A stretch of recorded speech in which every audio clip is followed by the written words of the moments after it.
Bonjour tout le monde. Déjà le mois de novembre. C'est à ce moment-là, on dirait que le temps s'accélère. Dans le temps de le dire, on va être rendu à Noël. Il va faire noir dehors. Et ben, on n'aura pas vu le temps passer. La bonne nouvelle dans tout ça, c'est que le temps des fêtes, c'est un moment propice pour donner des cadeaux. Et quoi de mieux qu'un jeu de société à donner à Noël? Alors, bon, on commence à regarder qu'est-ce qui s'en vient pour le temps des fêtes. Mon actualité ludique du 5 novembre. C'est parti.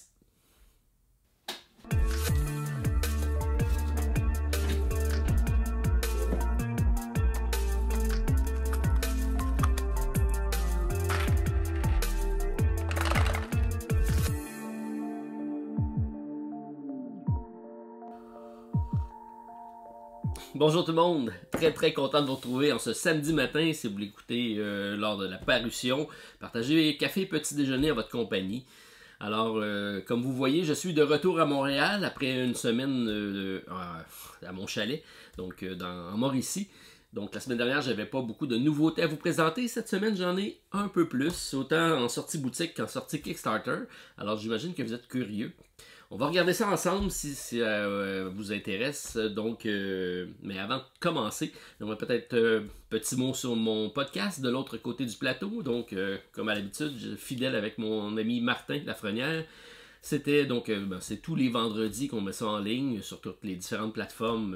Donc, si vous avez la chance de l'écouter, je vous invite à aller le faire. C'est notre plus long épisode. Je pense qu'on a enregistré jusqu'à présent près de 3h30. Mais c'est que des expériences ludiques et c'est tous les jeux qu'on a ramené des scènes donc et qu'on commence à préparer pour le LAL la semaine prochaine. Fin de semaine prochaine, c'est le LAL donc au Manoir des Sables à Offord et c'est donc l'événement pour jouer toute la fin de semaine. Alors on amène toutes les nouveautés là-bas. Donc c'est ça pourquoi je fais un blitz de test de jeux pour être prêt à les jouer et à les montrer à ceux qui sont intéressés.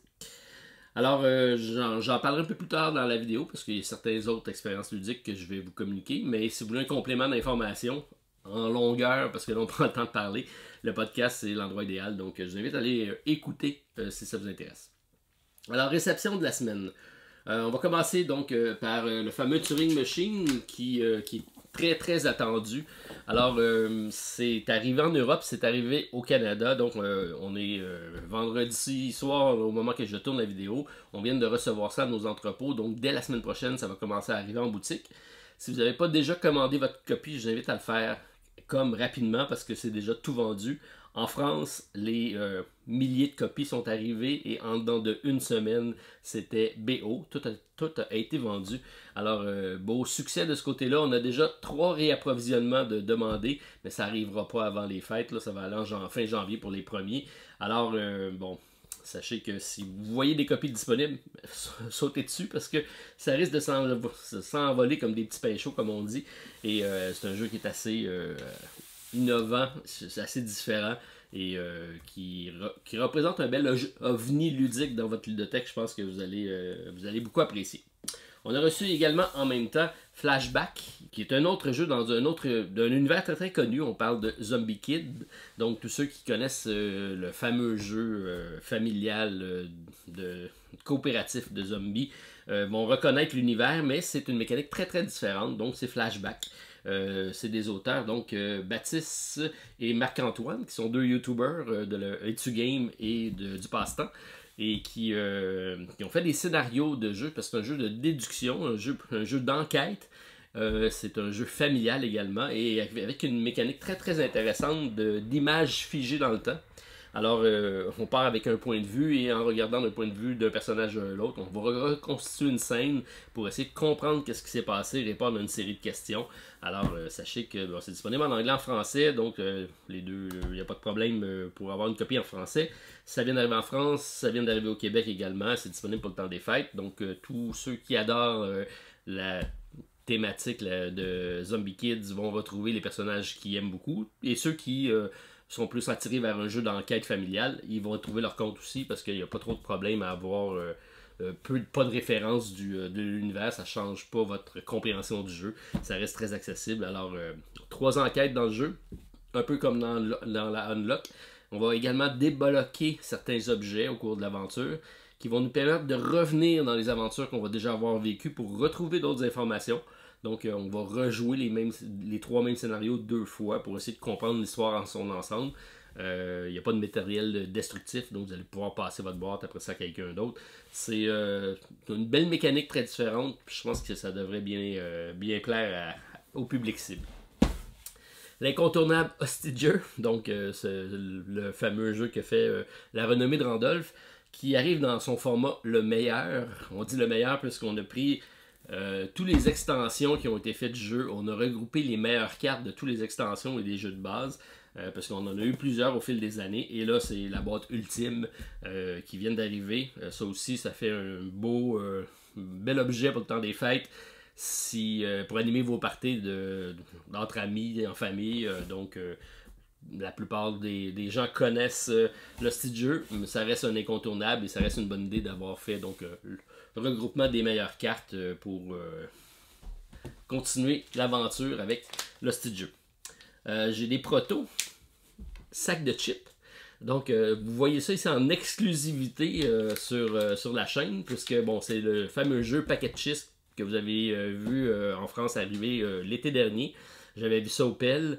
C'est arrivé également aux États-Unis. Nous, on l'a rebrandé québécois avec des saveurs de chips très connues ici. Le packaging à la Ruffle un peu. Donc, on a rebaptisé le jeu Sac de chips. C'est un jeu donc vraiment dans un sac de chips. On va piocher des chips dans le jeu. Et c'est un jeu donc de mise à l'enchère et de pousser sa chance. C'est un jeu de bluff également. Bref. C'est un beau jeu qu'on appelle cocktail game.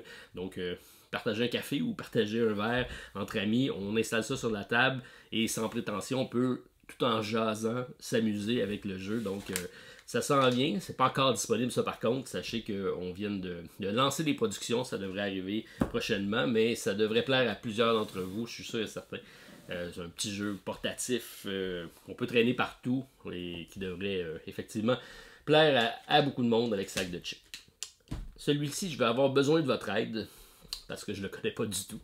Alors, c'est Gozus qui arrive, on vient de recevoir ça, c'est en distribution. On m'a dit que c'était une réédition d'un jeu de gobelins, une confrontation 2 joueurs dans lequel on va créer ses armées et on va faire plusieurs champs de bataille pour pouvoir remporter la partie. C'est une refonte, on a dit qu'ils ont changé donc le visuel et le gameplay, je ne sais pas si ça a effectivement beaucoup changé. C'est d'un 2 joueurs, 20 à 40 minutes, 14 ans et plus. Alors, tous ceux qui connaissent, j'invite à commenter la vidéo et me parler de ce jeu-ci, puisque, outre le fait que visuellement, il est très bien, j'ai très peu d'informations, donc ça va être à découvrir pour moi. Tout nouveau jeu qui vient d'arriver, alors à vos crayons, vos papiers, vos claviers, dites-moi ce que vous en pensez et si vous le connaissez. Star Realms, jeu très connu et vous vous dites, normalement c'est un petit paquet de cartes ça. Pourquoi une boîte aussi grosse? Mais c'est la Big Box avec tout le matériel de Star Realms qui est inclus là-dedans. C'est le Kickstarter, il y a des extensions nouvelles également, il y a des cartes foiled. C'est donc la grande bataille avec des boards pour y jouer, des variantes solo, c'est de Wizard Game. On a de 1 à 6 joueurs, 12 ans et plus, 20 minutes par partie. C'est du deck building. C'est vraiment des jeux dans ma tasse de thé. Donc, c'est de quoi que j'ai. Donc, je me suis procuré. J'étais pas présent dans la campagne de Star Wars. Je pense que j'ai juste un deck. Et là, j'ai la totale avec celui-ci pour faire des parties de 1 à 6 joueurs. Et c'est un jeu que j'ai pris en format retailer, donc j'ai plusieurs copies qui vont être disponibles du jeu. Donc je ne les ai pas encore mis sur le marché. Si c'est quoi vous intéresse, vous m'écrivez en direct et on se met en contact pour pouvoir vous procurer le jeu. Sinon, je devrais envoyer mes copies restantes à la boutique du Randolph sur Villeray pour pouvoir vous le procurer. Donc je pensais plus que ça allait arriver. Ça fait longtemps que j'avais backé ce jeu-là. Je suis content de savoir que finalement, j'ai pas été oublié avec la version de luxe qui vient d'arriver. Ça s'appelle Nova Collection. Donc, peut-être si vous cherchez sur BGG. J'ai mon ami, donc Jean-François Gauthier, qui m'a envoyé le 3e opus. Donc, qui a commencé avec Goblivion, qui a suivi avec Dinoblivion, et maintenant on a Goldblivion. C'est un jeu de 1 à 4 joueurs. Jean-François fait toujours des variantes solo dans ses jeux et c'est très apprécié. 20 minutes par joueur, 12 ans et plus. C'est un jeu très, très nerveux que j'appelle. J'y ai joué au Delirium ludique. Donc, Jean-François était présent durant la partie.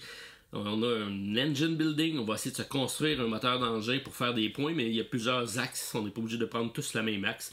On va avoir différents peuples, j'y avais été avec les elfes, mais on peut y aller avec les nains, on peut y aller avec les humains, on peut y aller en combattant des créatures, on peut y aller en forgeant des lingots d'or, parce que le but c'est d'atteindre un certain nombre de lingots d'or, et c'est un jeu qui se joue quand même assez rapidement.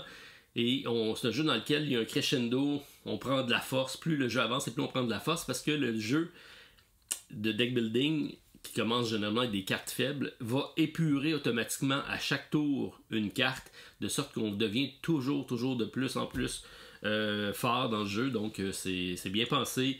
Donc un système aussi à deux types de cartes, donc un double engine building, c'est quelque chose à découvrir. Alors j'ai reçu le prototype. Je vais faire quelques parties, j'ai pas encore testé le solo et je me propose donc de vous le présenter pour la campagne Kickstarter qui s'en viendra dans environ un mois.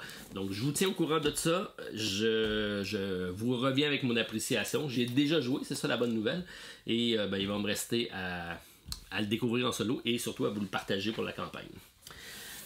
À SN, j'étais là en compagnie de mon ami Joël, et on a rencontré certains gens de l'industrie, dont Eric Vogel, qui est un auteur que j'aime beaucoup. Eric, c'est celui qui a fait, entre autres, je vous ai présenté Kitara, par laquelle j'avais fait une variante solo. D'ailleurs, c'est là que j'ai abordé Eric quand il disait j'avais fait ta variante, et il m'a dit c'est intéressant parce que je viens de sortir il n'y a pas tellement longtemps First Empires, et il n'y a pas de solo dedans, ça pourrait être intéressant pour toi de le regarder. Eric m'a envoyé la copie du jeu. Alors, et qui reprend un peu les mêmes mécaniques de Kitara. Donc, c'est des contrôles de territoire avec des cartes, et on a des plateaux ici de factions. J'ai bien hâte de le découvrir. Je l'ai ouvert, j'ai regardé le matériel, c'est vraiment superbe. Donc, petit jeu de la compagnie Sandcastle Games. Alors, à découvrir pour moi, puis à voir si un solo peut être intéressant. Donc, ceux d'entre vous qui connaissent le jeu, peut-être me laisser savoir. C'est un jeu qui est sorti, ça fait déjà peut-être un an passé, donc peut-être qu'il y en a d'entre vous qui y ont déjà joué. J'ai fait d'autres achats, mais des achats plus boutiques dans le cas présent. Donc, des jeux grand marché que peut-être plusieurs d'entre vous connaissent déjà. Donc, mon ami Martin m'avait parlé de Maki. C'est une campagne Kickstarter que j'avais déjà suivie à plusieurs reprises. Je pense qu'il y a eu 2 prints. La compagnie Boom Boom Game en a fait la variante, pas la variante, mais l'édition en français. Et c'est un jeu uniquement solo dans lequel donc on va faire un pick-up and deliver. Donc on va avoir des missions à faire qui vont être différentes d'une fois à l'autre, de plus en plus difficiles. Et on va incarner des rebelles dans le temps de la guerre, et on va essayer d'aller contrer les plans de l'ennemi en faisant différentes missions. Ce que je sais du jeu, il me semble excellent, et c'est un jeu uniquement solo qui se joue quand même assez rapidement. C'est ça pourquoi je voulais me le procurer. On parle d'environ une trentaine de minutes par partie. Alors, c'est ajouté à ma collection. J'ai hâte de tester ça. Autre jeu solo qui m'intriguait pour une raison particulière. Donc, le jeu, c'est So You Have Been Eaten. C'est un jeu de la compagnie Ludo Création, de l'auteur Scott Elmes, qu'on connaît justement avec Star Realms, que je vous ai présenté ici. Et je dis qu'il y a quelque chose qui m'intéressait parce que celui-ci, c'est un jeu de 14 ans et plus, 30 minutes par partie, et de 0 à 2 joueurs. Alors, 0 à 2 joueurs, comment est-ce possible? Alors, on peut jouer différentes factions dans le jeu. Donc, on a soit les mineurs, soit les bêtes, ou soit les... c'est quoi l'autre faction? Des bêtes qui sont en hibernation, puis on a également des robots. Bref, on a toujours un automat qui joue, et on peut jouer contre 2 automates différents selon la faction qu'on va prendre. Mais on peut également faire jouer les 2 automates ensemble et laisser le jeu jouer. Donc c'est pour ça qu'on dit 0 joueur. Donc on regarde comment la partie se déroule. C'est juste une gimmick probablement, mais je voulais aller voir qu'est-ce que ça disait. Donc 0 à 2 joueurs, intrigué. Alors c'est pour ça que je me suis procuré So You Have Been Eaten. Et le dernier, c'est un grand classique que j'ai déjà joué, ça fait déjà très longtemps, qui est revenu en nomination comme étant en nomination pour le Spiel. Et ça reste un excellent jeu sur lequel donc la mécanique a été reprise pour faire Red Rising, dont la production est de beaucoup supérieure et de beaucoup plus de qualité, mais ils l'ont complexifié en mettant des tracks et surtout une thématique que je connais absolument pas. Donc dans Fantasy Realm ici, c'est une fantastique, donc un jeu dans lequel on incarne des chevaliers, des reines, des rois, des trucs qu'on connaît bien. Alors ça, pourquoi c'est plus facile d'accès. C'est pas le jeu le plus sexy, mais mécaniquement c'est intéressant parce qu'on va avoir une main de cartes au début et tout ce qu'on fait c'est on défausse et on prend pour essayer d'avoir une meilleure combinaison de cartes possible pour marquer un maximum de points parce qu'il y a des cartes qui sont avantageuses, il y a des combos de cartes qui font bien ensemble, il y en a d'autres qui sont négatives quand on a une autre carte avec nous. Bref, c'est un jeu très intéressant. Malheureusement pas de solo, c'est un 2 à 6 joueurs, des parties de 20 minutes, mais on va regarder qu'est-ce que je peux faire pour un solo. Je sais qu'il y en existe déjà sur BGG, alors ça sera à tester. Probablement que mon ami Sylvain m'en partagera également. Alors j'ai Air Postal que j'ai mis ici, puisque la campagne s'en vient très bientôt. Donc c'est un nouveau jeu qui est d'un des auteurs de Great Race, qui arrive avec un jeu un peu dans le même esprit de course, mais de la course avec des aériennes de ce côté-ci. Donc on va se promener sur des continents pour aller faire de la livraison soit de personnages, soit de postes. Donc on a un pick-up and deliver encore là. Et on a aussi des upgrades, donc on va améliorer notre engin. On va même pouvoir acheter de nouveaux avions pour être plus performants, pour faire des longues distances, parce qu'après ça on va essayer de traverser les océans. Donc une course au point qui m'intéresse toujours grandement. Alors c'est à tester, des parties d'environ 60 minutes, 2 à 4 joueurs, mais bien sûr il y aura une variante solo. Alors c'est ce que je me propose de tester ce week-end. Dans les expériences ludiques, j'ai eu la chance de tester Overboss, votre monde en 16 bits. C'est un jeu de plateau tiré du jeu vidéo du même nom. Alors on a ici affaire avec un jeu de 1 à 5 joueurs, 10 ans et plus, 20 à 30 minutes par partie. C'est un jeu relativement simple dans lequel donc on va incarner un propriétaire de royaume. On va avoir à construire notre petit royaume de monstres. Donc on va aller recruter des tuiles et des jetons. Les tuiles vont représenter différents lieux, comme des cimetières, des forêts, des donjons.